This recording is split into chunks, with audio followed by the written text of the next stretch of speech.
தானியேல் புத்தகம் 3ஆம் அதிகாரம் 17ஆம் வசனம். நாங்கள் ஆராதிக்கிற எங்கள் தேவன் எங்களை தப்புவிக்க வல்லவராய் இருக்கிறார். அவர் எரிகிற அக்கினி சூளைக்கும் ராஜாவாகிய உம்முடைய கைக்கும் நீங்களாக்கி விடுவிப்பார். ஆமென். உங்க பிள்ளைங்கள்லாம் படிச்சு துபாய், சவுதி அரேபியா இப்படிப்பட்ட நாடுகளுக்கு போய் வேலை செய்யும் பொழுது அங்கு திடீரென்று எதிர்பாராத இந்த மாதிரி எமர்ஜென்சி வந்து சட்டங்கள் வந்து கெடுபிடி வரும் பொழுது காம்ப்ரமைஸ் ஆயிடுவாங்களா, இல்லை அவங்க நிற்பாங்களா? என் பிள்ளை நான் வளர்த்து விட்டுருக்கிறேன், அவன் நிற்பான் அப்படின்னு உங்களுக்கு தைரியம் இருக்குமா? நீங்கள் சொல்லி கொடுத்துருக்கீங்களா? ஆபிரகாமை குறித்து ஆண்டவர் சொன்னார், அவனுடைய பிரமாணங்களை எல்லாம் தன் பிள்ளைகளுக்கு வீட்டில் உட்கார்ந்துருக்கும் பொழுதும் நடக்கும் பொழுதும் போகும் பொழுதும் வரும் பொழுதும் அவன் கற்றுக் கொடுப்பான் என்று நான் அவனை குறித்து நம்பி இருக்கிறேன். ஆகையால் அவனுக்கு பிறந்த பிள்ளை ஈசாக்கு தியானிக்கிற மனுஷனாக இருந்தால், ஈசாக்குக்கு பிறந்த யாக்கோபு தசம பாகம் கொடுக்கிறவனாக தேவனை தனியாக போனாலும் ஜெபித்து ஆண்டரை பிடித்து கொண்டான். அவனுக்கு பிறந்த யோசேப்பு அந்நிய தேசத்திலே தேவனோடு உறவில் இருந்து தன்னுடைய வந்த எல்லா தீமையை நன்மையாக மாற்றி உயர்த்தப்பட்டு இப்படிப்பட்ட சரித்திரத்திலே வந்ததுதான் இஸ்ரவேல் சரித்திரம். ஆகையால யூத பெற்றோர்கள் தங்கள் பிள்ளைகளுக்கு யெகோவா கடவுளை தங்கள் ஆராதிக்கிற தேவனை குறித்து அப்பட்டமாக கற்றுக் கொடுப்பாங்க. தோராவை கற்றுக் கொடுத்துறாங்க. யூத பெண்கள் பால் கொடுக்கறதுலேருந்து 5 வயது வரைக்கும் தாய்மார்கள் பிள்ளைக்கு தோராவை கற்றுக் கொடுப்பாங்க. 5 வயதுலேருந்து 12 வரைக்கும் ஏஜ் அட்டன் பண்ணுற வரைக்கும் அப்பா தோராவை கற்றுக் கொடுப்பாரு.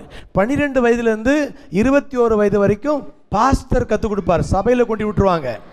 21 வயதுக்கு பிறகு அவங்க இராணுவத்துக்கு போயிடணும். 30 வயதில் திரும்பி வந்து திருமணம் செய்யணும். ஆக இப்படி வளர்ந்து கொண்டிருந்த இந்த சகாப்தம் தலைமுறைகளில் திடீரென்று பாபிலோன் ராஜா நேபுகத்நேச்சர் படையெடுத்து வந்து இஸ்ரவேல் தேசத்தினுடைய எல்லா கோட்டைகளையும் உடைத்து மக்கள் பெரியவர்கள் ஆண்கள் பெண்களை எல்லாம் கொன்று போட்டு வாட்ட சாட்டமான புருஷர்கள் வாலிபர்களை சிறைப்பிடித்து கைதியாக எடுத்துகிட்டு போயிட்டான் சங்கிலி போட்டு. தன்னுடைய நாட்டில் அவங்க வேலைக்காரங்களாக வச்சு வேலை வாங்கிறதுக்காக பிள்ளைகளை விட்டுட்டு போயிட்டான், பெற்றோரை கொண்டுட்டான், இளம் வாலிபர்களை நல்ல வாட்ட சட்டம் இருக்கிறார்கள் சிறைப்பிடித்துட்டு போயிட்டான். அப்படி சிறைப்பிடித்துட்டு போனவர்கள் தான் தானியேல், ஷாத்ராக், மேஷாக், ஆபேத்நேகோ. இவங்க வந்து இப்போ கைதிகளாக அகதிகளாக அந்நிய நாட்டில் இருக்கிறாங்க. அந்நிய நாட்டில் இருந்தாலும் அம்மா அப்பா சோறு கொடுத்தாங்கல்ல, கற்றுக் கொடுத்த சத்தியம் அவங்க ரத்தத்தில் இருந்தனால அவங்க யெகோவா தேவனை தவிர எதையும் வணங்க மாட்டோங்கிற உறுதியில் இருந்தாங்க. அந்த காலகட்டத்தில் அங்கே உள்ள பாபிலோன் ராஜா வந்து ஒரு IAS டெஸ்ட் வைக்கிறான்.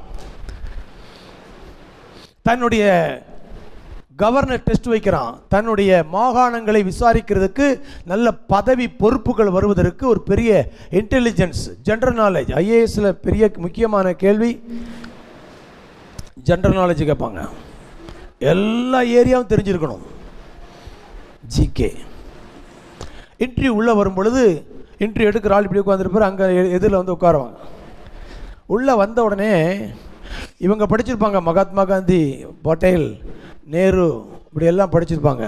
ஆனால் உள்ளே வந்தவொடனே கேட்பான், இந்த ஹாலுக்குள்ளே வந்தெல்லாம் எத்தனை டியூப்லைட் இருக்கும் என்னன்னு கேட்பான். வெளியே ஜன்னலில் எத்தனை கம்பி இருந்தது. ஸோ அவங்களுடைய இன்டெலிஜென்ஸ், அவங்களுடைய அறிவு கூர்மையை எல்லா விதத்திலும் டெஸ்ட் பண்ணுவாங்க. அந்த டெஸ்ட்டில் இந்த தானியேல் வாசிங்க 1 அதிகாரம். நான் என்ன கதை சொல்கிற மாதிரி யோசிக்கிறீங்க இல்லையா? 17 வாசிங்க. இந்த 4 வாலிபருக்கும் தேவன் சகல எழுத்திலும் ஞானத்திலும் அறிவையும் சாமர்த்தியத்தையும் கொடுத்தார். தானியேலை சகல தரிசனங்களையும் சொப்பனங்களையும் அறியத்தக்க அறிவுள்ளவனாக்கிறார். நல்ல கவனிங்க, காடே இவங்களை வந்து ப்ரிப்பேர் பண்ணியிருக்கிறாரு, சாமர்த்தியத்தை அறிவை கொடுத்துக்கிறாரு. தானியேலுக்கு ஒரு சூப்பர் நேச்சுரல் ஒரு நாலேஜ், தரிசனங்கள் சொப்பனங்களை எல்லாம் விளக்குறது.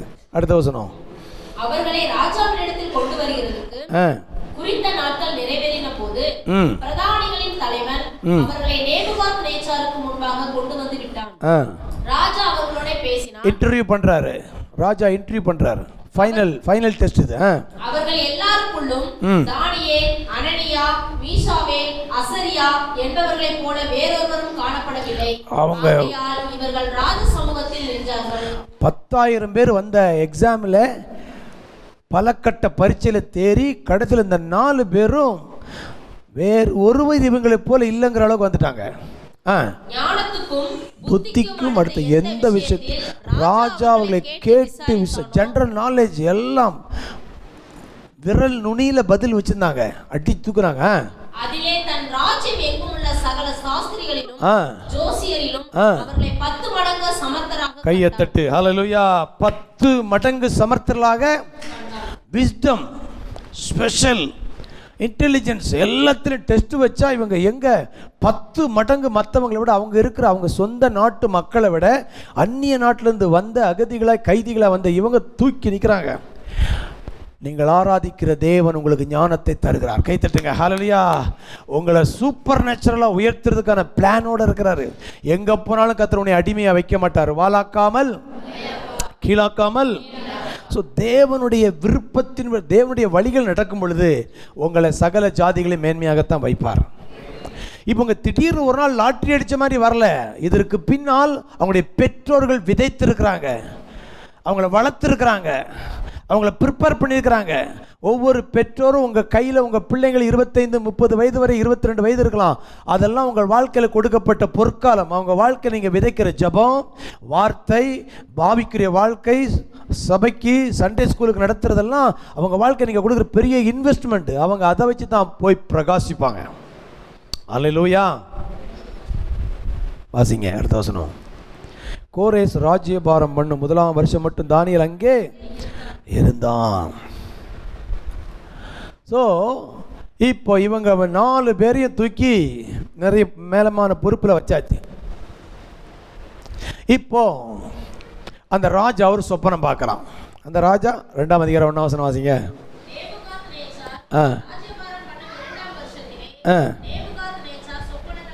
சொப்பனம் கண்டான். கண்டு கலங்கி பயந்து போய் அரண்டு புரண்டு காலை எழும்பி நிற்கிறான். எல்லாம் மந்திரி வந்து கேட்குறேன், என்ன ராஜா என்ன, நான் ஒரு சொப்பனம் பார்த்தேன், உடம்பெல்லாம் வேத்து போச்சு. அப்படியா, எனக்கு இந்த சொப்பனத்துக்கு விளக்கம் வேணுமே அப்படின்னு உடனே அங்கே குறிகார ஜோசியக்காரங்களாம் வந்து, ராஜா சொப்பனத்தை சொல்லுங்கள், நான் இன்டர்பிரிட்டேஷன் தரேன். ஒவ்வொருத்தனும் ஒவ்வொரு சொப்பனத்துக்கு ஒவ்வொரு விளக்கம் கொடுப்பான். ஒன்று சொன்னால் அதுக்கு வந்து ஒரு விளக்கம் கொடுக்கலாம், இதுக்கு இது அர்த்தம் இது அர்த்தம். ஆனால் இவன் என்ன பண்ணிட்டான், அரண்டு மிரண்டவன் சொப்பனத்தையே மறந்துட்டான்.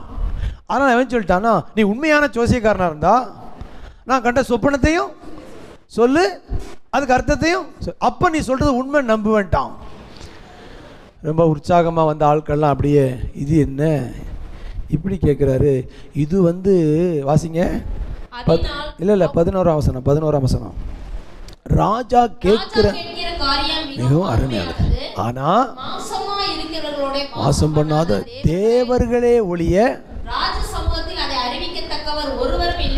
இது வந்து தேவர்கள் தான் வந்து பூமியில் மனிதனாக இருக்கிற யார் இதுக்கு விளக்கம் சொல்ல முடியாது.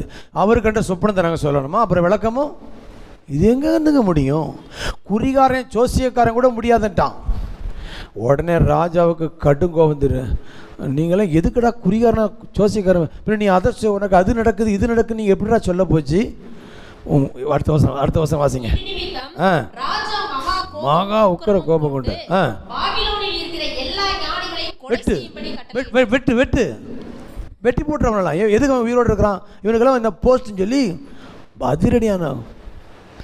இதை கேட்ட உடனே தானியேல் சொல்கிறான், என்ன இந்த மாதிரி சட்டத்தை போட்டிருக்கிறாங்க, எங்கள்கிட்ட சொல்லக்கூடாதா அப்படின்னு சொல்லி அவன் தவணை கேட்குறான். ஒரு 24 hours கொடுங்க, உங்கள் சொப்பனத்தை சொல்கிறேன் அர்த்தத்தை சொல்கிறேன் அப்படின்னு கேட்டு வாசிங்க. கீழே இருக்கு பாருங்க, 16ஆம் வசனம் வாசிமா. தானியேல் ராஜாவினிடத்தில் போய் சொப்பனத்தின் அர்த்தத்தை ராஜாவுக்கு காண்பிக்கும்படி தனக்கு தவணை கொடுக்க விண்ணப்பம் பண்ணினான். பின்பு தானியேல் தன் வீட்டுக்கு போய் தானும் தன் தோழரும் பாபிலோனின் மற்ற ஞானிகளோட கூட அழியாதபடிக்கு இந்த மறைபொருளை குறித்து பரலோகத்தின் தேவனை நோக்கி இரக்கம் கேட்கிறதற்காக அனனியா, மிஷாவேல், அசரியா தன்னுடைய தோழருக்கு இந்த காரியத்தை அறிவித்தார். நல்ல கவனிங்க. முதல்ல ஒரு எமர்ஜென்சி வந்த உடனே இவன் யாரை தேடுறான்? தேவனை தேடுறான். 2 காரியம் நான் எனக்கு பிடிச்சிருக்குது. எவ்வளவு கருகலான புரியாத பிரச்சனையாக இருந்தாலும் முதல்ல நீங்கள் யார்கிட்ட கொண்டு வாங்க? ஃபர்ஸ்ட் ஹேண்ட் இன்ஃபர்மேஷன் ஆண்டவர்கிட்ட பதிவு பண்ணுங்கள். ஆண்டவரே இது எனக்கு புரிய வைங்க. ரெண்டாவது, அவன் தனியாக போகலை, யாரோட போகிறான்? தோழர்கள். சொல்லுங்கள், வாயத்திருந்த வார்த்தையெல்லாம் சொல்லுங்கள். ஆவிக்குரிய பிள்ளைங்க, உங்களுக்கு ஆவிக்குரிய உங்களை போல லைக் மைண்டட் பீப்புள் ஃப்ரெண்ட்ஸு இருக்கணும். உங்கள் கூட கைகோர்த்து ஜெபிக்கிற ஒரு சகோதர சகோதரி இருக்கணும். அப்படி இல்லைன்னா நீங்கள் கொஞ்சம் விரக்தியாக தான் இருப்பீங்க. பக்கத்தில் பார்த்து சொல்லுங்கள். கொஞ்சம் வண்டி கொஞ்சம் விரக்தியாக தான் ஓடும். ஆயில் இல்லாமல் தான். சிநேகிதர்கள் இருப்பது என்ன சொன்னேன்? ஒரு தூக்கல் தான். அல்லேலூயா. நான் சொல்லுங்களேங்க, ஆஸ் அ பாஸ்டராக சொல்கிறேன். சீனியர் பாஸ்டர் எங்கள் புல்பிட்டில் இருந்தாலும் என்னை விட வயது குறைந்த, என் வயது முதிர்ந்த எனக்கு ஒரு 4 நண்பர்கள் இருக்கிறாங்க. Weekly once we have a fellowship. உட்காந்து ஜெபம் பண்ணும். நீங்கள் நினைக்கிற மாதிரிலாம் ஒரே லப இந்த ஜெபம்லாம் கிடையாது. அதில் உட்காந்து எல்லாம் ஓப்பனாக பேசுவோம். ஒவ்வொருத்தருக்காக நாங்கள் ஒவ்வொருத்தருடைய ஜெப குறிப்பை கேட்டு ப்ரே பண்ணுறோம். எனக்கு ப்ரே பண்ணுறதுக்கு ஒரு நண்பன் எனக்கு இருக்கிறான். உங்களுக்குன்னு ஒரு ஜெப வட்டம் இருக்கணும். ஆமே சொல்லுங்களேன். உங்கள் ஹார்ட்டை ஷேர் பண்ணுறதுக்கு ஒரு நண்பர் இருக்கணும். அவங்க உங்கள்கிட்ட ஷேர் பண்ணுவாங்க, ஒளிவு அவங்க திருத்துவாங்க, அவங்க குட்டுவாங்க. எனக்கு வந்து சாமனே ஒருத்தர் இருக்கிறார். அவர் சொல்லுவார், பாஸ்டர், அவர் எனக்கு அண்ணன் தான், ஆனால் அவர் என்னை பாஸ்டராக கூடாரு சொல்லுவார். நோ நோ நோ நோ, அது சரி கிடையாது. ஏன் வந்து ரெவரண்டு நான் எவரும் நானே ராஜா அப்படி இல்லை. தானியேல் அவங்க எல்லாரோட 10 மடங்கு ஞானமாக இருந்தாலும், தனக்கு கீழே அவங்க இருந்தாலும் அவங்களோடு கை கோர்த்து ஜெபம் பண்ணுறான். அந்த ஒரு மன ஜெபத்துக்கு பதில் அடுத்த வசனம் வாசிங்க. பின்பு ராக்காலத்தில் தரிசனத்திலே தானியேலுக்கு மறைபொருள் வெளிப்படுத்தப்பட்டது. வாவ்! ராஜா கண்ட சொப்பனத்தை கர்த்தர் காட்டி கொடுத்துட்டார். கை தட்டுங்க. ஹல்லேலூயா. ஆமென். நம்முடைய தேவன், நல்ல கவனிங்க, யாரும் கேட்காத நூதனமான ஜெபத்தை பண்ணுறீங்க பாருங்க. நீங்கள் பகலில் பார்த்து பாருங்க. நீ பண்ணுற ஜெபம் இருக்கு பார்த்தியா, யாருமே பண்ணாத மாதிரிலாம் ஜெபம் பண்ணுற அந்த ஜெபத்தை கூட கேட்பார். கை தட்டுங்க. ஹல்லேலூயா. அந்த ஜெபத்தை கூட கேட்குறாரு. இன்னொருத்தன் சொப்பனத்தை எனக்கு காட்டுங்கன்னு ஒருத்தன் ஜெபம் பண்ணுறான் பாருங்க. யோசிச்சு பார்த்தீங்களா கொஞ்சமாவது? உனக்கே அந்த புத்தி, உனக்கே அந்த கேள்வி இப்படி கேட்கல பாருங்க. அது ஆண்டவனுக்கு காட்டுறாரு. சரி, பதில் கிடைச்ச உடனே குய்யோ முய்யோன்னு கும்மாளம் போடல பாருங்க. அவன் முதல்ல என்ன பண்றான் பாருங்க. பரலோகத்தின் தேவனை கைத்தட்டு ஹல்லேலூயா. உங்களுக்கு ஆண்டவர் யாருக்குமே இல்லாத ஒரு புதிதான கிருபையை கொடுத்தாருன்னா யாருக்கு நன்றி சொல்லுங்க? கர்த்தருக்கு நன்றி சொல்லுங்க. என்றென்றைக்கு சதாக்களும் ஸ்தோத்திரம் உண்டாவதாக. ஞானமும் வல்லமையும் அவருக்கே உரியது.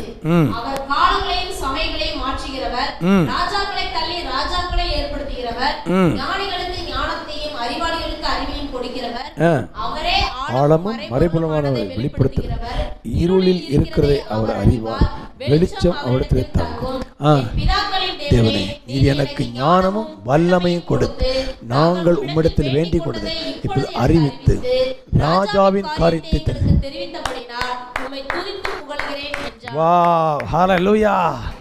முதல்ல வேற யாருக்கு தேங்க்ஸ் இல்லை, ஆண்டவருக்கு அப்படியே மனப்பூர்வமாக வாயார புகழ்றான். எனக்கு தந்தீங்களே, எனக்கு வெளிப்படுத்தினீங்களே அப்படி சொல்லி ஆண்டவருக்கு புகழ்றான். புகழ்ந்துட்டு பின்பு தானியேல் பாபிலோன் ஞானிகளை அழிக்க ராஜா கட்டளையிட்ட ஆரியோகினிடத்தில் போய், பாபிலோனின் ஞானிகளை அழிக்காதேயும் என்னை ராஜாவின் முன்பாக அழைத்து கொண்டு போ, ராஜாவுக்கு அர்த்தத்தை தெரிவிப்பேன் என்று சொன்னான். அப்பொழுது ஆரியோகு தானியேலை ராஜாவின் முன்பாக தீவிரமாய் அழைத்து கொண்டு போய், சிறைப்பட்டு வந்த யூதேயா தேசத்தாரில் ஒரு புருஷனை கண்டுபிடித்தேன், அவன் ராஜாவுக்கு அர்த்தத்தை தெரிவிப்பான் என்றான். ராஜா பெல்தஷாத்சாரெனும் நாமமுள்ள தானியேலை நோக்கி, நான் கண்ட சொப்பனத்தையும் அதன் அர்த்தத்தையும் நீ எனக்கு அறிவிக்க கூடுமா என்று என்ன கேள்வி கேட்கிறேன் பாருங்க. நான் கண்ட சொப்பனத்தை சொல்லிடுவியா நீ? அவ்வளோ பெரிய ஆளா நீ அப்படின்னு கேட்குறான். இது வந்து இம்பாசிபிள். ஆனால் அங்கே பாசிபிள், நான் முடியும் அப்படிங்கிறான். சேலஞ்சை ஃபேஸ் பண்ணணும். கைத்தட்டுங்க. ஹல்லேலூயா. கர்த்தர் சொல்கிறாரு, சில தீர்க்காத வியாதியெல்லாம் கர்த்தர் கூட சுகமாக்குவார். ஹல்லேலூயா. சேலஞ்ச் பண்ணி நீங்கள் சுகமாக்குவீங்க. கைத்தட்டுங்க. ஹல்லேலூயா. போன வாரம் முதல் ஆறுன்னு சொன்ன நினைக்கிறேன். ராம் பாபு எப்படி ரட்சிக்கப்பட்டா தெரியுமா? அவர் ஒரு ஆந்திரா பிராமின். வேணுக்குன்னே கிறிஸ்தவ எதிர்ப்பாளர், கிறிஸ்தவ கூட்டங்களுக்கு போய் பிரச்சனை பண்ணுற ஆள். ஒரு நாள் ஒரு சபையில் கன்வென்ஷன் நடக்குது, அங்கே போய் பிரச்சனை பண்ணுறதுக்கு உள்ளே போய் உட்காந்து பின்னால் உட்காந்து கல் அடிக்கிற வேலை. அப்போ அந்த கடைசியில் ஆராதனை முடியும் போது வியாதியஸ்தர்கள், குருடர்கள், சப்பனைகளை கொண்டு வாங்க, ஆண்டவர் சுகமாக்குறன்னு சொன்னார்.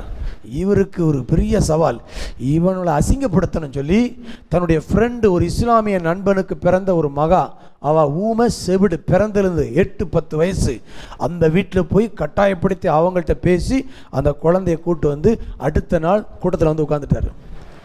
கூட்டத்தில் வந்து உட்காந்து வியாதியஸ்தருக்காக ஜெபிக்கப்படும் சொன்னோன்னே இவர் கூட்டு போயிட்டார். சொன்னல செஞ்சு காட்டு, அப்போ அவன் சாமியை பார்ப்போம், ஏன்டா இப்படி ஏமாற்றிட்டு அலையிறீங்க சொல்லி கண்ணப்பின்ன பேசிக்கிறார். அங்கே அந்த செய்தி கொடுக்க வந்தவர் கொஞ்சம் முதல்ல ஷாக் ஆகிட்டார். அவர்கிட்ட ஆண்டரை கேட்டார். ஆண்ட சொன்னார், நாளைக்கு வர சொல்லு, நான் பண்ணுறேன்டார். அவர் சொன்னார், நாளைக்கு கூட்டுவாங்க, குழந்தை சோமாகும். அப்படியா, சரி. மறுநாள் கூட்டு வந்துட்டார்.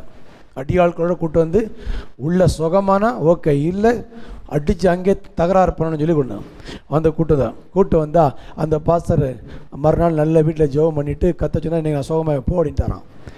எல்லாம் முடிஞ்சு ஆராதனை முடிஞ்சது, வியாதியை சுகமான அந்த முஸ்லீம் குழந்தை கூட்டுறோம். காதில் கை வச்சு இயேசுவின் தழும்புகளால் திறக்கப்பட்டு அப்படின்னோடனே பிள்ளை பேச ஆரம்பிச்சிச்சு. அல்லேலூயா, காது கேட்க ஆரம்பிச்சிச்சு. மறுக்க முடியாது, முஸ்லீமு, பிறந்திருந்து பார்த்த பிள்ளைங்க, எத்தனையோ டாக்டர்கிட்ட போயிருக்கிறாங்க, 100% டெஃப் அண்ட் டெம்னு சர்டிஃபிகேட் பண்ணது குழந்தை கம்ப்ளீட்டாக சுகமான ராம்பாபு ரட்சிக்கப்பட்டார். கை தட்டுங்க. அல்லேலூயா. இன்னைக்கு வைராக்கியமாக ஊழியம் பண்ணுறாரு. நான் என்ன சொல்கிறேன்னா, சவாலை நேருக்கு நேர் சந்திக்கணும்.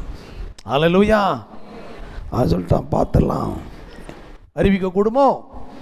அடுத்த வசனம். தானியேல் ராஜ சமூகத்தில் பிரதியுத்தரமாக, ராஜா கேட்கிற மறைபொருளை ராஜாவுக்கு தெரிவிக்க ஞானிகளாலும் ஜோசியராலும் சாஸ்திரிகளாலும் குறி சொல்லுகிறவர்களாலும் கூடாது. தன்னையும் பெருமையா பேசல பாருங்க. அடுத்த வசனம்.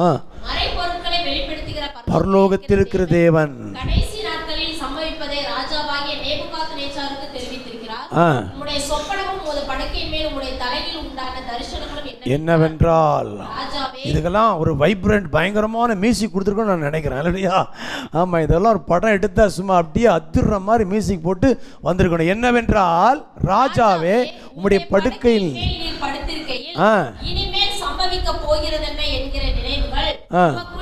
நிப்பாட்டுங்க. அந்த ராஜாவுக்கு ஒரு எண்ணம் வந்திருக்குது, நம்ம செத்த பிறகு இந்த ராஜ்யம் எப்படி இருக்கும், நமக்கு பிறகு நம்ம பிள்ளை வந்து நடத்துவானா, நம்முடைய தேசம் எப்படி இருக்கும், எல்லாத்தையும் வெண்டுட்டோம், போன நாடெல்லாம் ஜெயிச்சிட்டோம், நம்ம ஜெயிச்சு இப்போ நல்லா இருக்கிறோம், நமக்கு பிறகு இது எப்படி இருக்கும் சொல்லி இவனுக்குள்ள ஒரு எண்ணம் வந்திருக்குது.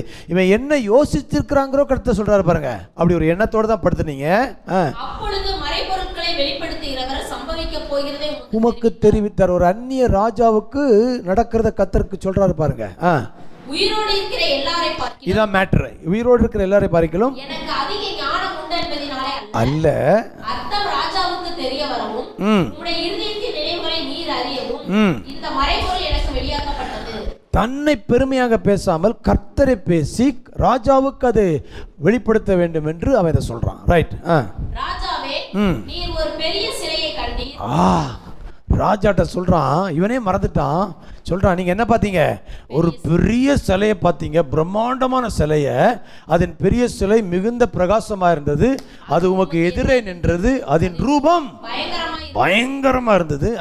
அந்த சிலையின் தலை பசும்பொன்னும், அதன் மார்பும் அதன் புயங்களும் வெள்ளியும், அதன் வயிறும் அதன் தொடையும் வெண்கலமும், அதன் கால்கள் இரும்பும், அதன் பாதங்கள் பாதி இரும்பும் பாதி களிமண்ணுமாய் இருந்தது. அத பாத்தீங்க. அடுத்தது, நீர் பார்த்து கொண்டிருக்கும் போதே கைகளால் பெயர்க்கப்படாத ஒரு கல் பெயர்ந்து உருண்டு வந்து அது அந்த சிலையை இரும்பும் களிமண்ணுமாகி அதன் பாதங்களில் மோதி அவைகளை நொறுக்கி போட்டது. அப்பொழுது அந்த இரும்பும் களிமண்ணும் வெண்கலமும் வெள்ளியும் பொன்னும் ஏகமாய் நொறுங்குண்டு கோடை காலத்தில் போரடிக்கிற களத்தில் இருந்து பறந்து போகிற பதரை போலாயிற்று. அவைகளுக்கு ஒரு இடமும் கிடையாதபடி காற்று அவைகளை அடித்துக் கொண்டு போயிற்று. சிலையை மோதின கல்லோவென்றால் பெரிய பர்வதமாகி பூமியெல்லாம் நிரப்பிற்று. என்னது? காட்சியை பார்த்தாலே பெருசா இருந்த மலையை காணும், சிலையை காணும், இப்போ கல் என்ன போச்சு? பூமியே சொல்லிட்டு சொல்றான் பாருங்க. சொப்பனம் இதுதான். அர்த்தத்தையும் சொல்றேன் கேளுங்க. ஒவ்வொன்றுக்கும் டீட்டெயில் சொல்றேன் பாருங்க. டீட்டெயில் பண்றான், இன்டர்பிரேஷன் பண்றான் பாருங்க. ராஜாவே, நீர் ராஜாதி ராஜாவாய் இருக்கிறீர். பரலோகத்தின் தேவன் உமக்கு ராஜரிகத்தையும் பராக்கிரமத்தையும் வல்லமையும் மகிமையும் அருளினார். சகல இடங்களிலும் உள்ள மனுபுத்திரரையும் வெளியின் மிருகங்களையும் ஆகாயத்து பறவைகளையும் அவர் உமது கையில் ஒப்புக் கொடுத்து உம்மை அவைகளை எல்லாம் ஆளும்படி செய்தார். பொன்னான அந்த தலை நீரே. Babylon kingdom is a golden kingdom. அது பொற்காலம் தெரியுமா? உலக சரித்திரம் படித்து பாருங்க. நேபுகாத்நேச்சாரை பற்றி படித்து பாருங்க. அவர் தான் உலகத்தில் 7 அதிசயத்தில் ஒன்று பண்ணிக்கிறார். என்ன பண்ணிக்கிறாரு? பாபிலோனின் தொங்கு தோட்டங்கள். பொற்காலம் நேபுகாத்நேச்சார் காலம். பொன்னான தலை நீங்க. அடுத்தது உமக்கு பிறகு உமக்கு கீழ்த்தரமான வேறொரு ராஜ்யம் தோன்றும். குவாலிட்டி கம்மியான அடுத்த ஒரு ரூல் வரும். பின்பு பூமியெல்லாம் ஆண்டு கொள்ளும் வெண்கலமான மூணாவது ஒரு ராஜ்யம் வரும். நாலாவது ராஜ்யம் இரும்பை போல உரமாய் இருக்கும். இரும்பு எல்லாவற்றையும் எப்படி நொறுக்கி சின்ன பின்னமாக்குகிறதோ அப்படியே இது நொறுக்கி போடுகிற இரும்பை போல அவைகளை எல்லாம் நொறுக்கி தகர்த்து போடும். பாதங்களும் கால் விரல்களும் அந்த ரோம ராஜ்யம், அந்த இரும்புங்கிறது ரோம ராஜ்யம்.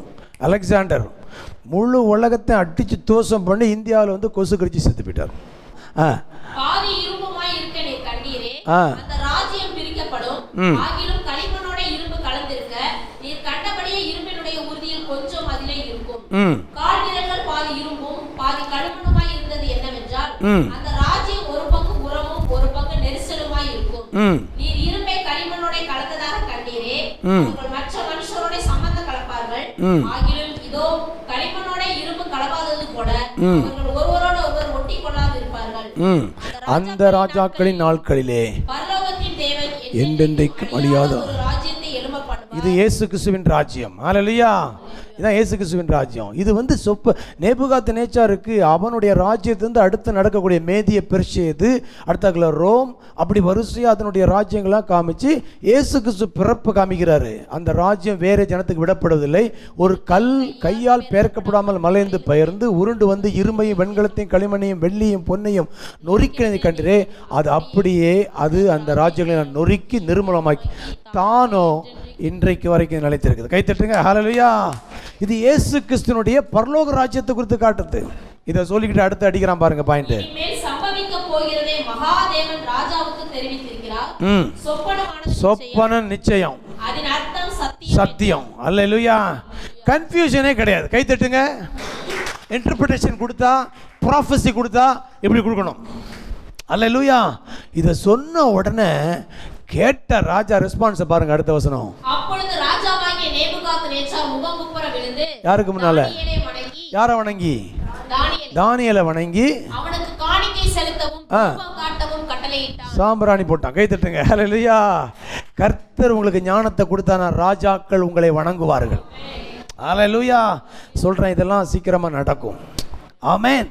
தானியேலை ராஜா வணங்கினானா, அவன் காலில் விழுந்தானா, அவனுக்கு காணிக்கையை எண்ணி செலுத்தினானா. எடைக்கு எடை தங்கத்தை கொடு, போடு, சாம்பிராணியை போடு, மாலையை போடுன்னு கூட்டான். அதோடு முடியல கதை.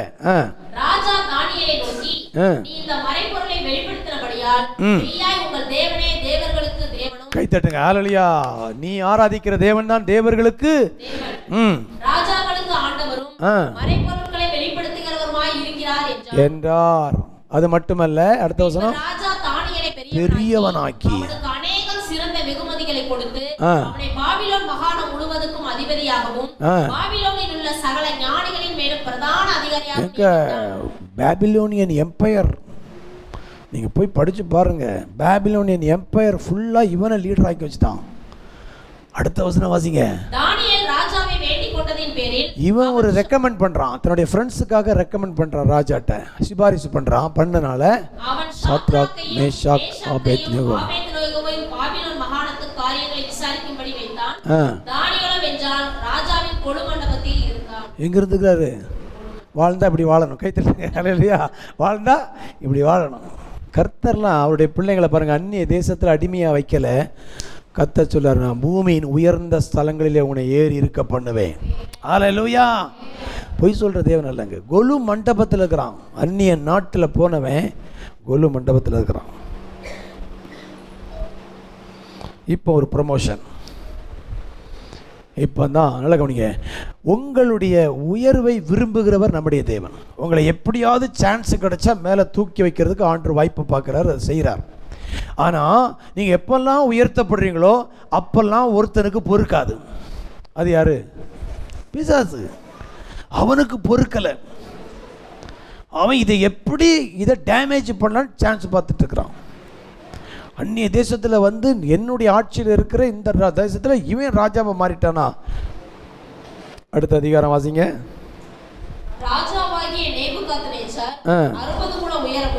நல்ல கவனிங்க, இந்த ஊருக்கு கோயில்லாம் வருது பார்த்தீங்களா? அது எப்படி வருது தெரியுமா? தெரியுமா உங்களுக்கு? எங்கே போனாலும் கோயில் இருக்கு. எப்படி வருது தெரியுமா?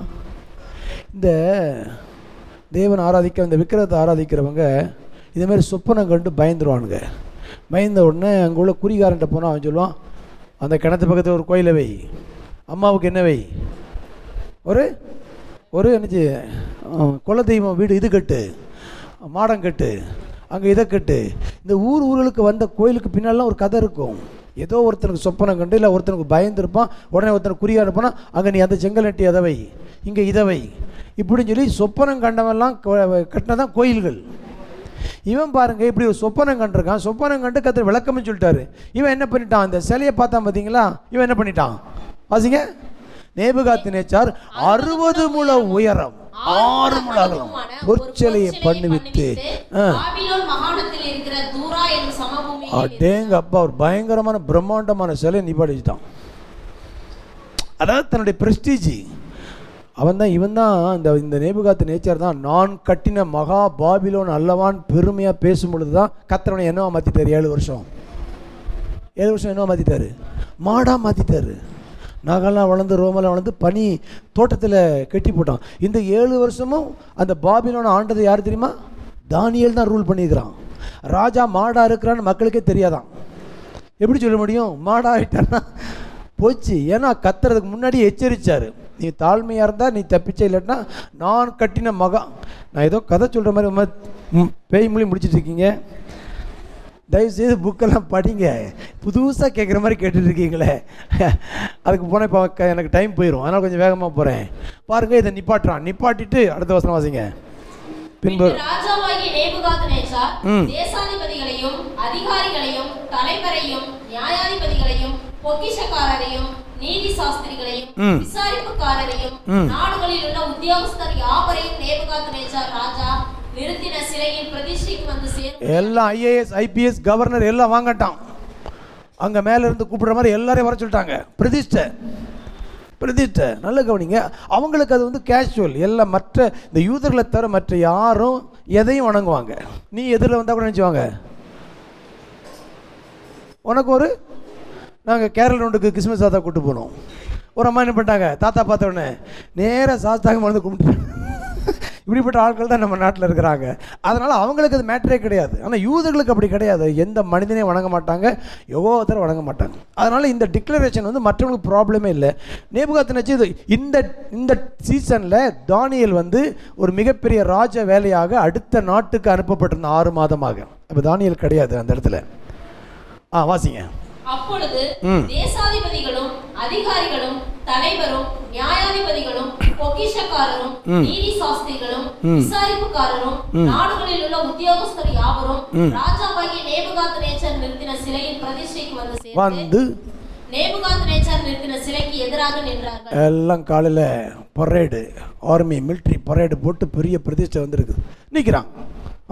கட்டியக்காரன் உரத்த சத்தமாய் சகல ஜனங்களும் ஜாதிகளும் பாஷைக்காரருமானவர்களே, உங்களுக்கு அறிவிக்கப்படுகிறது என்னவென்றால், பெரிய ஒரு பிரகடன அறிவிப்பு பண்றான். என்ன பண்றான் கேளுங்க, ராஜாவோட சொல்ற என்னன்னு கேளுங்க. எக்காலம், நாகசுரம், கிண்ணரம், வீணை, சுரமண்டலம், தம்புரு முதலான சகலவித கீத வாக்கியங்களின் சத்தத்தை நீங்கள் கேட்கும்போது நீங்கள் தாழ விழுந்து ராஜாவாகிய நேபுகாத்நேச்சார் நிறுத்தின பொற்சிலையை பணிந்து கொள்ள கடவீர்கள். கெட்டி மேல அடிப்பேன், தாலிய சொல்லுங்க, கெட்டி மேலே வாசிக்க பண்ணி எல்லா தலையும் கீழே விழுந்துடணும், கும்பிடணும். இது அவங்களுடைய கலாச்சாரத்தில் இது ஒரு மேட்ரே கிடையாது. ஆகையால அது வந்து ஓப்பன் டிக்ளரேஷன் அவர் பண்றான். ஓகே, என்ன நடந்தது? எவனாகிலும் தாழ விழுந்து அதை பணிந்து கொள்ளாமல் போனால் அவன் அந்நேரமே எரிகிற அக்கினி சூளையின் நடுவிலே போடப்படுவான். இது என்ன இதனுடைய தத்துவம் என்ன அப்படின்னா, நீ அதை வணங்கலைன்னா ராஜாவை மதிக்கலைன்னு அர்த்தம். அதுதான் அவங்களுடைய கொள்கையை தவிர இங்கு காட் இஷ்யூ கிடையாது. ஆனால் இவங்களுக்கு அப்படி கிடையாது. காட் இல்லை, வேற எதையுமே வணங்கக்கூடாதுங்கிறது இவங்களுடைய கொள்கை. அப்போ என்ன நடக்குது? ஆதலால் சகல ஜனங்களும் எக்காலம், நாகசுரம், கிண்ணரம், வீணை, சுரமண்டலம் முதலான சகலவித கீத வாக்கியங்களின் சத்தத்தை கேட்டவுடனே சகல ஜனத்தாரும் ஜாதியாரும் பாஷைக்காரும் தாழ விழுந்து ராஜாவாகிய நேபுகாத்நேச்சார் நிறுத்தின பொற்சிலையை பணிந்து கொண்டார்கள். எல்லாரும் பணிந்து கொண்டாங்க. அச்சமயத்தில் கல்தேயரில் சிலர் ராஜசமூகத்தில் வந்து யூதர் பேரில் குற்றம் சாட்டி, யூதர் பேரையும் குற்றம் சாட்டுறானா, இவன் அகதியா வந்தாலும் அடிமையா வந்தாலும் அம்மா அப்பா பால் ஊட்டி வளர்த்துருக்காங்களே, சொல்லி கொடுத்துருக்காங்களே, ஆகையால் அவங்க எந்த சிலையையும் எந்த மனிதனையும் யெகோவாவை தவிர வணங்க மாட்டாங்க. அதனால் அவங்க மேலே குற்றப்படுத்த ஒரு கூட்டம் எழுப்பிட்டாங்க. ராஜாவை நேபுகாத்நேச்சாருக்கு ராஜாவை என்று வாழ்க, எக்காலம், நாகசுரம், கிண்ணசுரம் முதலான சகலவித கீத வாக்கியங்களின் சத்தத்தையும் கேட்கிற எந்த மனுஷனும் தாழ விழுந்து பொற்சிலையை பணிந்து கொள்ள வேண்டும் என்றும், எவனாகிலும் தாழ விழுந்து பணிந்து கொள்ளாமற் போனால் அவன் எரிகிற அக்கினி சூளையின் நடுவிலே போடப்பட வேண்டும் என்றும் ராஜாவாகிய நீர் கட்டளையிட்டீரே. ஆனா என்ன நடந்தது?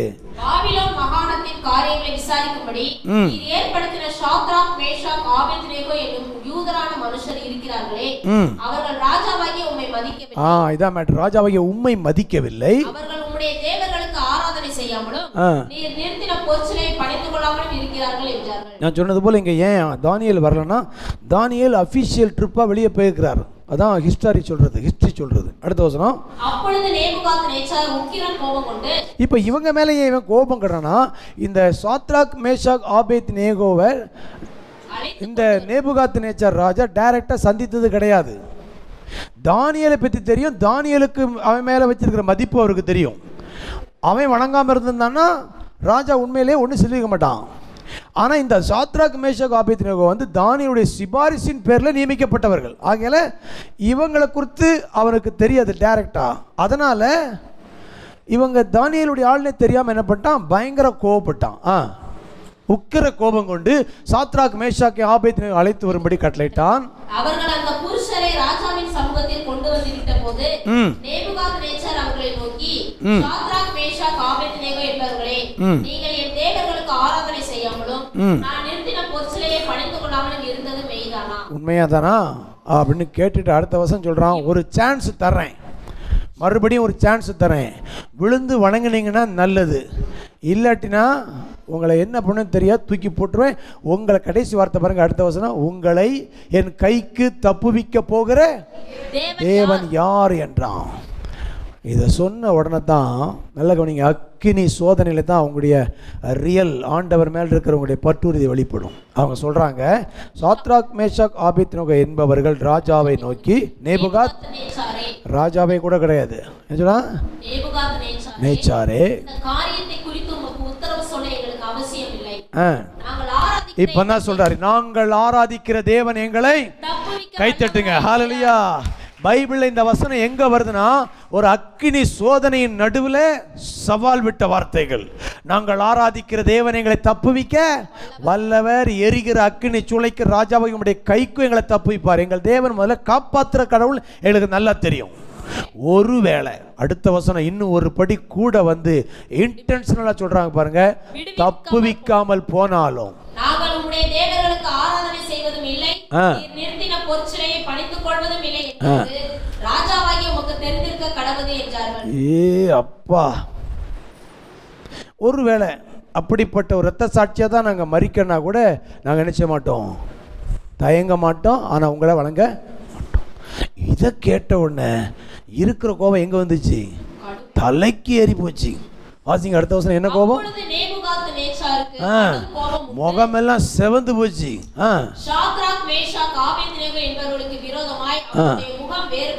முகம் சூடாய் போச்சு. என்ன சூடாய் போச்சு பாடுதாங்களே, சூளையை சாதாரணமாய் சூடாக்குவதை விட 7 மடங்கு அதிகமாய் சூடாக்கும்படி உத்தரவு கொடுத்து சாத்ராக், மேஷாக், ஆபேத்நேகோ என்பவர்களை எரிகிற அக்கினி சூளையிலே போடுவதற்கு அவர்களை கட்டும்படி தன் ராணுவத்தில் பலசாலிகளாகிய புருஷருக்கு கட்டளை. ராணுவத்திலே ஜாம்பவான கூட்டு வந்து இவங்களை கட்டுறாங்க.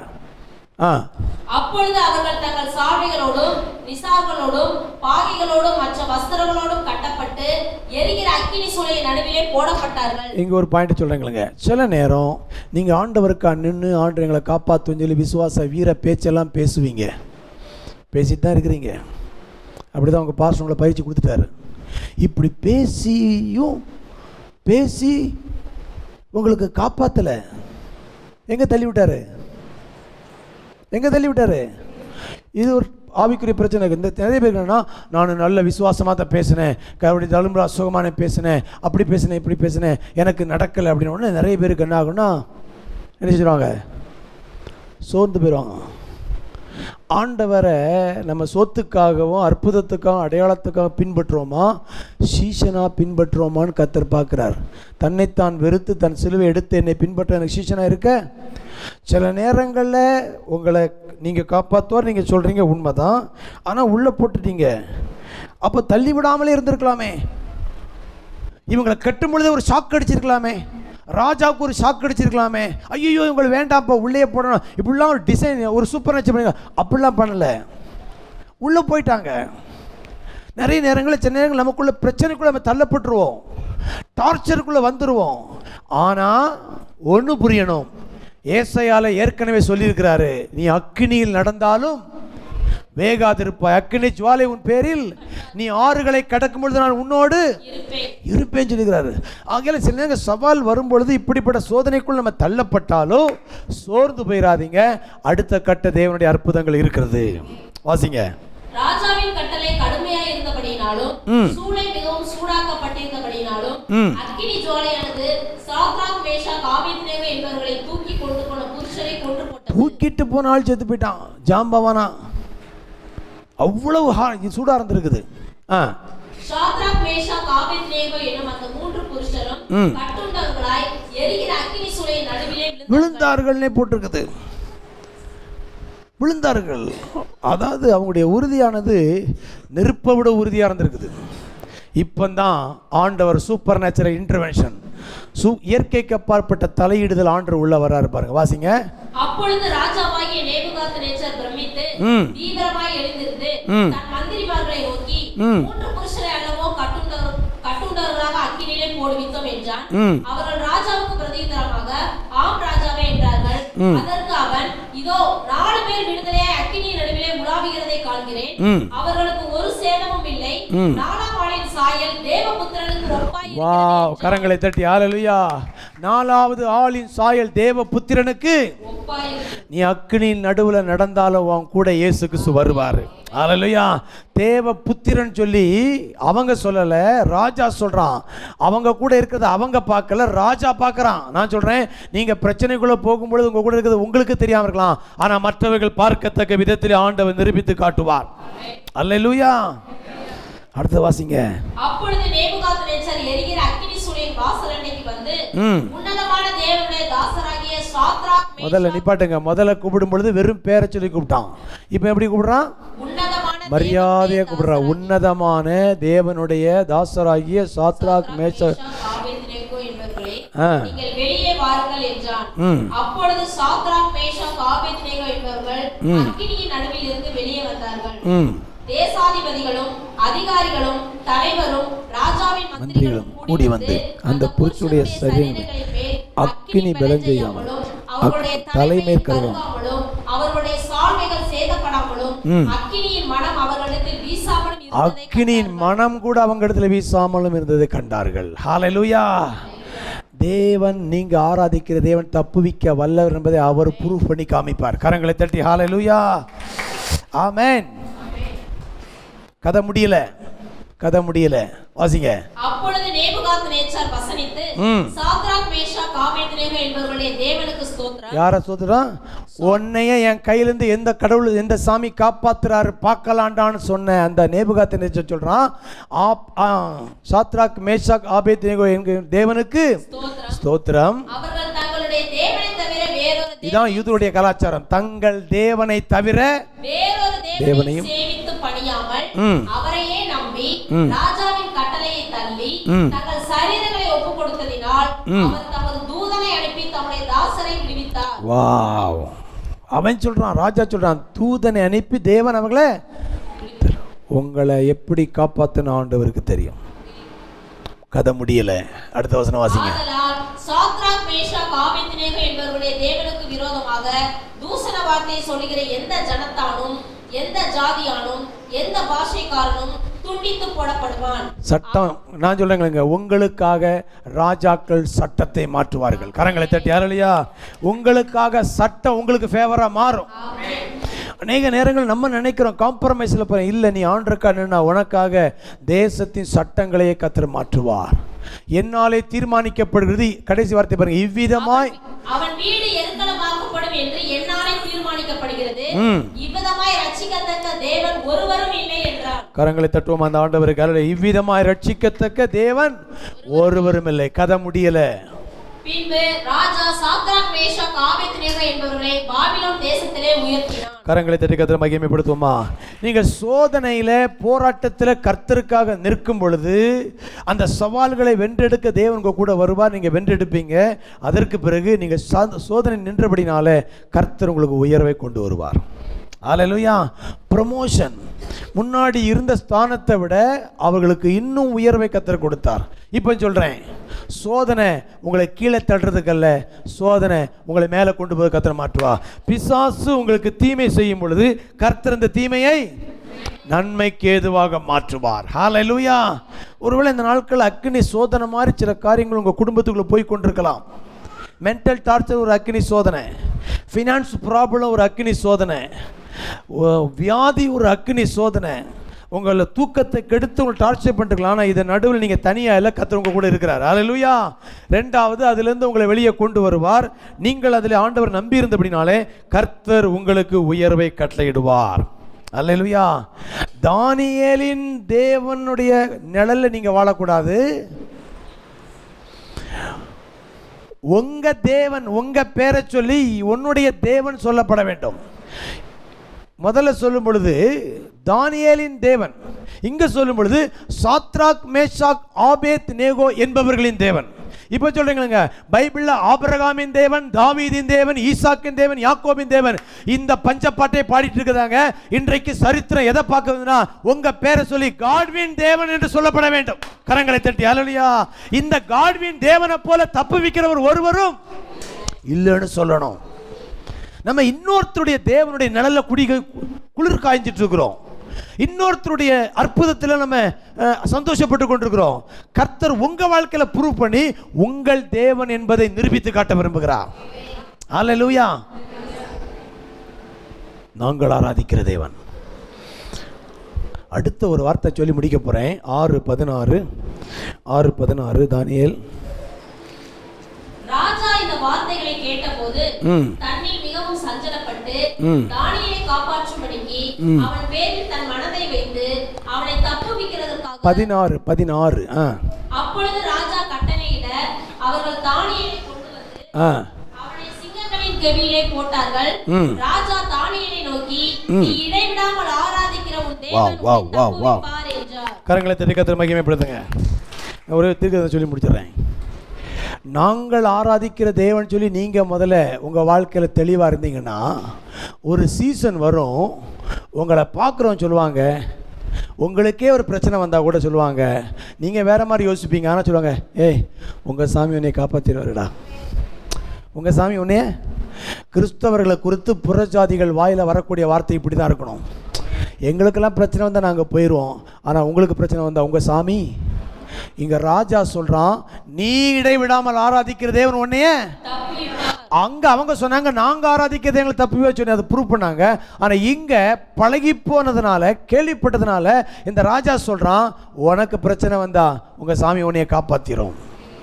இப்ப சொல்றேன், மற்றவங்க உங்களை குறித்து இப்படிதான் சொல்ல வேண்டும். நீ ஆராதிக்கிற இடைவிடாமல், அடுத்த வார்த்தை என்ன வார்த்தை? நீ இடைவிடாமல் ஆராதிக்கிற தேவன் உன்னை தப்புவிப்பார். ஹல்லேலூயா. இங்க என்ன பிரச்சனை? ஆவிக்குரிய பிரச்சனை, ஜெப வாழ்க்கை குறித்து போராட்டம். தானியேல் ஜெபம் பண்ணிட்டு இருக்கிறான். இங்க ராஜா மாறிட்டாரு.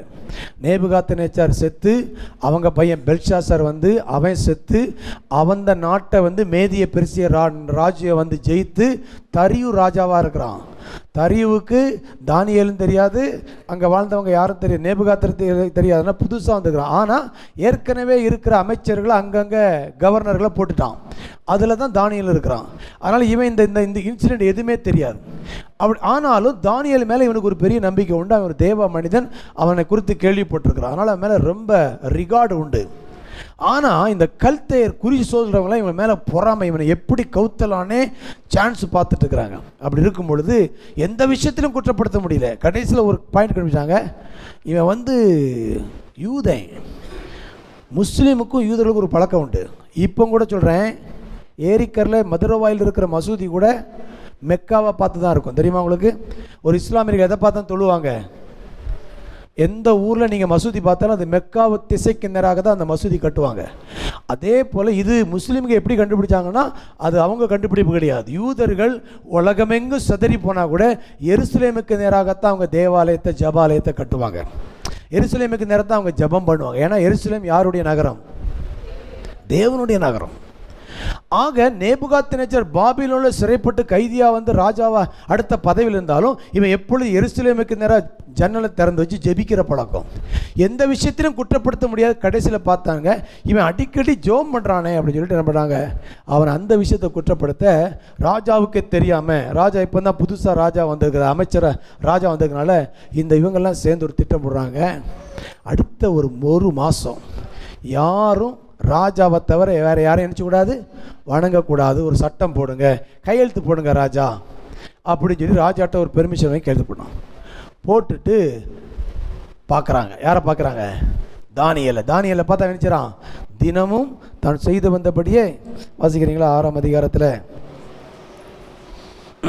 தானியேலும் என்றால் அந்த பத்திரத்துக்கு கையெழுத்து வைக்கப்பட்டது என்று அறிந்த போதிலும் தன் வீட்டுக்குள்ளே போய் தன் மேல் அறையிலே எருசலேமுக்கு நேராக பலகணிகள் திறந்திருக்க அங்கே தான் முன் செய்து வந்தபடியே தினம் 3 வேளையும் தன் தேவனுக்கு முன்பாக முழங்கார் படியிட்டு ஜெபம் பண்ணி ஸ்தோத்திரம் செலுத்தினான். இங்க ஒரு பாயிண்ட் பதிவு செய்றேன். முதல்ல ஒரு ரெகுலர் டிசிப்ளின் பிரேயர் லைஃப் இருக்கணும். இந்த எமர்ஜென்சி பிரேயர் லைஃப் வாழாதீங்க தயவு செய்து. பிரச்சனை இருக்குதோ இல்லையோ, வருதோ போகுதோ எது இல்லையோ, அன்றாடம் ஒரு காலையில் எழும்பி உங்களுக்குன்னு ஒரு ப்ரேயர் டைம், ஒரு பைபிள் டைம் இருக்கணும். சிலர்லாம் என்ன சொல்கிறாங்கன்னா, பிரச்சனை வந்தால் தான் நினச்சிறாங்க ஜெபமே. ஏன்னா பைபிள் வசனம் இருக்குது, ஆபத்து காலத்தில் வா வா வா வா, இங்கே பக்கத்தில் கொஞ்சம் வாயேன், அந்த வசனம் தான் தெரியும். அதுக்கு முந்தின வசனம் என்ன போடுறது தெரியுமா? அதுக்கு முந்தின வசனம் போய் படித்து பாருங்கள். சங்கீதம் 50ஆம் அதிகாரத்தில், நீ உன்னதமானவருக்கு பொருத்தனை செலுத்தி, அதை விட்டுருவாங்க. நீ தேவனுக்கு ஸ்தோத்திர பலியிட்டு உன்னதமானவருக்கு பொருத்தனையை ரெகுலராக செலுத்திட்டு ஆபத்து காலத்தில் என்னை நோக்கி கூப்பிடு, நான் உன்னை விடுவிப்பேன், நீ என்னை மகிமைப்படுத்துவாய். இதை வச்சுட்டு எல்லாம் நினச்சிட்டாங்கன்னா, யார் ஆபத்தில் கூட கத்த உதவிச்சோன்னு நினச்சிருக்கிறான். எனக்கு எல்லாம் ஃபோன் பண்ணுவாங்க. நைட்டு 9 மணிக்கு மேலே எனக்கு தெரிஞ்சவங்க ஃபோன் பண்ண மட்டும் தான் நினச்சேன் எடுப்பேன். அதுக்கப்புறம் வேறு என்ன பண்ணலாம், எடுக்கவே மாட்டேன்.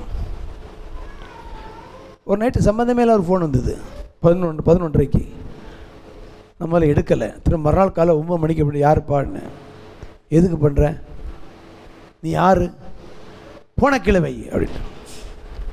அதே இது 11:30 என் பையன் ஜிம் பண்ணுறான். என்ன செய்யலை, அவாய்ட் பண்ணல. என்ன செய்கிறேன், ஏன் இன்னொருத்தர் பண்ண எடுக்கல, இது ஏன் பண்ணுறேன்? அவன் முன்ன பின்ன எவனுமே தெரியாதவன், நான் நினச்ச மாட்டேன் எடுக்க. ஆனால் யார் பண்ண எடுக்கிறேன், என் பையன் பண்ணுறான், 11:30 பண்ணுறான். அவன் பர்த்டே அன்னைக்கு அவன் விஷ் பண்ணும்போது அவன் இல்லை, அதனால் 11:30 அப்புறம் தான் அப்படி ஃப்ரீயான அப்புறம் பண்ணுறான். அப்போது நீ பிள்ளையாக இருந்து கர்த்தட்ட ஆபத்தில் கேட்டால் உனக்கு வரும். நீ பிள்ளையாக இல்லாமல் சம்பந்தமே இல்லாமல் கேட்டால் உனக்கு என்ன கிடைக்காது. இதே மாதிரி தான் இவன் எப்பொழுதும் ஜெபம் பண்ணிட்டு இருக்கிறான். அதனால் அவன் ஜெபத்துக்கு எப்பவும் பதில் உண்டு. அவன் ஆபத்தில் கூட அவனுக்கு சிறப்பு சலுகை உண்டு. ஹல்லேலூயா. இங்கு ஜெபத்தில் பார்த்து இவங்க என்ன பண்ணுறாங்க, குற்றப்படுத்தி ராஜாட்ட போய் சொல்லி கொடுக்குறாங்க. ராஜா கையெழுத்து போட்டனால கட்டாயமாக இப்போ அவனே ராஜாவே யோசிக்கிறான், அடாடா தானியேலுக்கு எதிராக பண்ணிட்டாங்க சொல்லி அவன் ரொம்ப ஃபீல் பண்ணுறான். பாருங்களேன் 14ஆம் வசனம். ராஜா இந்த வார்த்தைகளை கேட்டபோது தன்னை மிகவும் தானியேலை காப்பாற்றும்படி அவன் பேரில் தன் மனதை வைத்து அவனை தப்புவிக்கிறதுக்காக சூரியன் அஸ்தமிக்கும் மட்டும் பிரயாசப்பட்டு கொண்டிருந்தான். அவனுக்கு ரொம்ப ஃபீல் ஆகி போச்சு, நம்மளே ஏமாற்றி கையெழுத்து வாங்கிட்டாங்களே எப்படி போட்டாங்க. ஆனாலும் இப்போ சட்டம் போட்டாச்சு, வேறு வழி கிடையாது. அடுத்த வருஷம் ப்ரெஷர் கொடுக்குறாங்க, அடுத்த வருஷம் ப்ரெஷர் கொடுக்குறாங்க. உடனே என்ன பண்ணிட்டான் அவன், கட்டளை கொடு, சரிப்பா கொண்டு போடும்போது தான் அந்த ராஜா சொல்கிறான், என்ன சொல்கிறான், அப்பொழுது ராஜா கட்டளையிட அவர்கள் தானியேலை கொண்டு வந்து அவனை சிங்கங்களின் கெபியிலே போட்டார்கள். ராஜா தானியேலை நோக்கி, நீ இடைவிடாமல் ஆராதிக்கிற தேவன் உன்னை தப்புவிப்பார் என்றான். கை தட்டுங்க, ஹல்லேலூயா. மற்றவங்க மூலமாக உங்களை கத்தை என்கரேஜ் பண்ணுவார், உங்கள் கடவுள் செய்வார். போனக்கு இப்போ சொல்கிறேன், நீங்கள் யாராவது உங்கள் சிக்கலை உட்காந்து உங்களுக்கு முடியலைங்கன்னா இன்றைக்கி ஆண்டவர் சொல்கிறாரு, நீ ஆராதிக்கிற தேவன் உன்னை தப்புவிக்க வல்லவர். மற்றவர்களை கொண்டு உங்கள் வாழ்க்கையில் சொல்ல வைப்பார். சில நேரங்கள் நமக்கு நடக்கிற பிரச்சனை நம்ம தேவனை குறித்து நம்மளே தெரியாமல் இருப்போம், மற்றவங்க மூலமாக ஆண்டவர் கன்ஃபார்ம் பண்ணுவார். எத்தனை தடவை காப்பாற்றிக்கிறாரு, இதில் கை விட்டுருவாரா? தைரியமாக போங்க பிரதர், கர்த்தர் நடத்துவார். ஹல்லேலூயா. என்ன நடந்தது? தானியேல் உள்ள விழுந்தான். வாசிங்க. ஒரு கல் கெபியினுடைய வாசலின் மேல் கொண்டு வந்து வைக்கப்பட்டது. தானியேலை பற்றிய தீர்மானம் மாற்றப்படாதபடிக்கு ராஜா தன் மோதிரத்தினாலும் தன் பிரபுக்களின் மோதிரத்தினாலும் அதன் மேல் முத்திரை போட்டார். பாருங்க, கெபிக்குள்ள போட்டு கல்லை வச்சு மேலே வந்து ராஜ முத்திரை போட்டு இது பண்ணாச்சு, சீல் பண்ணியாச்சு. அடுத்த வசனம். பின்பு ராஜா தன் அரண்மனைக்கு போய் ராம் முழுவதும் போஜனம் பண்ணாமலும் கீதவாத்திய முதலானவைகளை தனக்கு முன்பாக வரவொட்டாமலும் இருந்தான். அவனுக்கு நித்திரையும் வர. ராஜாவுக்கு தூக்கம் வரல, தானியேல் நல்லா தூங்கினான். 4 சிங்கம் இருந்திருக்குது, இந்த பக்கம் தள்ளிப்படு இந்த பக்கம் தள்ளிப்படு, எல்லா சிங்கத்தையும் பெட்டாக்கி என்ன செஞ்சான், தலையில் வச்சுட்டு நிம்மதியாக தூங்கிட்டான். யார் தூங்கலை? ராஜா தூங்கலை. வாசிங்க. காலமே கிழக்கு வெளுக்கும் போது ராஜா எழுந்திருந்து சிங்கங்களின் கெபிக்கு தீவிரமாய் போனான். ராஜா கெபியின் கிட்ட வந்தபோது துயர சத்தமாய் தானியேலை கூப்பிட்டு, தானியேலே, ஜீவனுள்ள தேவனுடைய தாசனே, நீ இடைவிடாமல் ஆராதிக்கிற உன் தேவன் உன்னை சிங்கங்களுக்கு தப்புவிக்க வல்லவராய் இருந்தாரா என்று தானியேலை கேட்டான். அப்பொழுது தானியேல், ராஜாவே, நீ என்றும் கரங்களை தட்டி கர்த்தரை மகிமைப்படுத்துவோம். ஹல்லேலூயா. ஆண்டவர் காப்பாற்றுகிறவர் என்பதை பைபிளில் ப்ரூவ் பண்ணிட்டு இருக்கிறாரு. புதிய ஏற்பாட்டில் ஒரே ஒரு வசனத்தை நான் முடிக்கிறேன் பாருங்க, எடுங்க. எபிரேயரில் இயேசு கிறிஸ்து சொல்றாரு, நீ உங்களை எப்படி காப்பாற்றுவார். எபிரேயரில் 2ஆம் அதிகாரம் கடைசி வசனம் வாசிங்க. அவர்தாமே சோதிக்கப்பட்டு பாடுபட்டதினாலே அவர் சோதிக்கப்படுகிறவர்களுக்கு உதவி செய்ய வல்லவராய் இருக்கிறார். கரங்களை தட்டுவோமா? ஹல்லேலூயா. எந்த பிரச்சனையில போனாலும் உங்களை தப்புவிக்க வல்லவராய் இருக்கிறார். ஹல்லேலூயா. இந்த தேவனை நீங்க நம்பலாம், சூப்பர் நேச்சுரலாக உங்களை பாதுகாப்பார். அடுத்த வசனம் நீங்கள் தானியேலை போய் பார்த்தீங்கன்னா, தானியேலை வெளியே கொண்டு வந்துட்டான், குற்றம் இல்லை, அவன் உண்மையாக இருந்ததுனால கர்த்தர் அவனை காப்பாற்றினார். அடுத்தது என்ன நடந்ததுன்னா, அவன் மேலே குற்றம் சாட்டின அந்த எதிரிகளுடைய எல்லா பிள்ளைகளையும் மனைவிகளையும் கொண்டு வந்து சிங்க கெபியில் போட்டாங்க. தரையில் போகிறதுக்கு முன்னாடி அவர்கள் எலும்புகள் எல்லாம் சிப்ஸ் சாப்பிட்ற மாதிரி சாப்பிட்டுருச்சு. ஹல்லேலூயா. அதோட கதை முடியலை. பின்பு ராஜாவாகிய தரியு தேசமெங்கும் குடியிருக்கிற எல்லா ஜனங்களுக்கு, ஜாதிகளுக்கு, பாஷைகள் எழுதினா, உங்களுக்கு சமாதானம் பெருக கடவது. தானியேலின் தேவனுக்கு முன்னதாக நடுங்கி பயப்பட வேண்டும் என்று என்னாலே தீர்மானிக்கப்படுகிறது. அவர் ஜீவனுள்ள தேவன், அவர் என்றென்றைக்கு நிலைத்திருக்கிறவர், அவருடைய ராஜ்யம் அழியாது, அவருடைய கர்த்தத்துவம் முடிவு புரிந்தும். அடுத்த வசனம். தானியேலை சிங்கங்களின் கைக்கு தப்புவித்த அவரே தப்புவிக்கிறவரும் ரட்சிக்கிறவரும் வானத்திலும் பூமியிலும் அடையாளங்களையும் செய்கிறவருமாய் இருக்கிறார். கரங்களை தட்டுங்களேன். ஹல்லேலூயா. இது இன்னொரு ராஜாவுடைய வாயிலிருந்து கர்த்தரை குறித்து அறிக்கை வருது. அடுத்தது கடைசியாக தரியுவின் ராஜ்யபார காலத்திலும் பெர்சியனாகிய கோரேசுடைய ராஜ்யங்கள் தானியேலின் காரியம். ராஜாக்கள் வந்தார்கள் போனார்கள், தானியேல் ஜெயித்து கொண்டே இருந்தான். ஆட்சியை வச்சு உங்கள் வாழ்க்கை கிடையாது. 5 வருஷத்துக்கு ஒரு தடவை இந்தியாவில் அரசாங்கம் மாறும், தமிழ்நாட்டில் ஆட்சி மாறும், ஆனால் உங்கள் வாழ்க்கை ஜெயமாகவே இருக்கும். நீங்கள் பரலோக ராஜ்யத்தின் பிரதிநிதிகள். ஹல்லேலூயா. உங்களை காப்பாற்றுவதற்கு தேவன் பொறுப்படுத்திருக்கிறார். உங்களுக்கு ஆண்டு பலன் கொடுக்கிற தேவன். எதிரிகளுக்கு ஆண்டவர் தண்டனையும் கொடுப்பார். ஹல்லேலூயா. உங்களுக்காக சட்டங்கள் மாற்றி எழுதப்படும். கண்களை மூடி கர்த்தாவே, இந்த காலவேளை நாங்கள் ஆராதிக்கிற தேவன் எங்களை தப்புவிக்க வல்லவர். நீ இடைவிடாமல் ஆராதிக்கிறதே உன்னை தப்புவிக்க வல்லவர். இப்படிப்பட்ட சரித்திரங்கள் எல்லாம் எங்களுக்கு எழுதப்பட்டு கொடுத்திருக்கிறது ஆண்டவரே. எங்களுடைய தேவன் என்று அறியப்பட விரும்புகிறீர் ஆண்டவரே. யாரோ ஒருத்தருக்கு சரித்திரத்தை செய்தார் என்று பார்த்து கொண்டிருப்பதில்ல, கர்த்தர் உங்கள் வாழ்க்கையிலே தேவன் செய்து மகிமைப்பட விரும்புகிறார். ஹல்லேலூயா. நான் விசுவாசிக்கிறேன், வருகிற நாட்களில் சில சூப்பர் நேச்சுரல் அற்புதங்கள் நடக்கும். ஹல்லேலூயா. சில சவால்களை எல்லாம் வென்றெடுக்கிற அற்புதங்கள் நடக்கும். ஹல்லேலூயா. உங்களுடைய தேவன் உண்மையான தேவன் என்று ராஜாக்கள் சொல்லும்படி கர்த்தர் சபையை மகிமைப்படுத்தும் காலம் வந்திருக்கிறது. ஹல்லேலூயா. அவருடைய பிள்ளைகளுக்காகவே தேவன் ஹல்லேலூயா ஆச்சரியமான காரியங்களை செய்ய போகிறார். ஹல்லேலூயா. உங்கள் மூலமாக சில காரியங்கள் மாறப்போகிறது. ஹல்லேலூயா. உங்களை ஒரு தானியேலாக தேவன் பார்க்கிறார். உங்களை ஒரு சாத்ராக் மேஷாக் ஆபேத்நேகோவாக பார்க்கிறார். நீங்கள் தேவனுடைய புத்திரர்கள் என்பதை தேவன் ஹல்லேலூயா நிரூபித்து காட்டுவார். நீ ஒரு சன் ஆஃப் காட் என்பதை கர்த்தர் நிரூபித்து காட்டுவார். வருகிற நாட்களை சூப்பர் நேச்சுரல் மிரக்கல் மூலமாக உங்கள் தேவனே உண்மையான தேவன் என்று ஜனங்கள் சொல்லும்படி கர்த்தர் செய்வார். கரங்களை தட்டி கர்த்தருடைய வார்த்தைகளை மகிமைப்படுத்துவோம். ஹல்லேலூயா. நன்றி ஆண்டவரே. சிங்கக்கெபியில் நான் விழுந்தேன், அவர் என்னோட அமர்ந்திருந்தார். சுட்டெரிக்கும் அக்கினியில் நடந்தேன், பனி துளியாய் என்னை நனைத்தார். பாடு. சிங்கக்கெபியில் நான் விழுந்தேன், அவர் என்னோட அமர்ந்திருந்தார். சுட்டெரிக்கும் அக்கினியில் நடந்தேன், பனி துளியாய் என்னை நனைத்தார். சிங்கக்கெபியோ சூளை நெருப்போ, அவர் என்னை காத்திடுவார். சிங்கக்கெபியோ சூளை நெருப்போ, அவர் என்னை காத்திடுவார். அவரே என்னை காப்பவர், அவரே என்னை காண்பவர், அவரே என்னை காப்பவர், அவரே என்னை காண்பவர். சிங்கக்கெபியோ சூளை நெருப்போ, அவர் என்னை காத்திடுவார். சிங்கக்கெபியோ சூளை நெருப்போ, அவர் என்னை காத்திடுவார். எதிரிகள் என்னை சுற்றி வந்தாலும் தூத சேனைகள் கொண்டு என்னை காப்பாரே. எதிரிகள் என்னை சுற்றி வந்தாலும் தூத சேனைகள் கொண்டு என்னை காப்பாரே. ஆவியினால் யுத்தம் வெல்வேனே, சாத்தானை சமுத்திரம் விழுங்குமே. ஆவியினால் யுத்தம் வெல்வேனே, சாத்தானை சமுத்திரம் விழுங்குமே.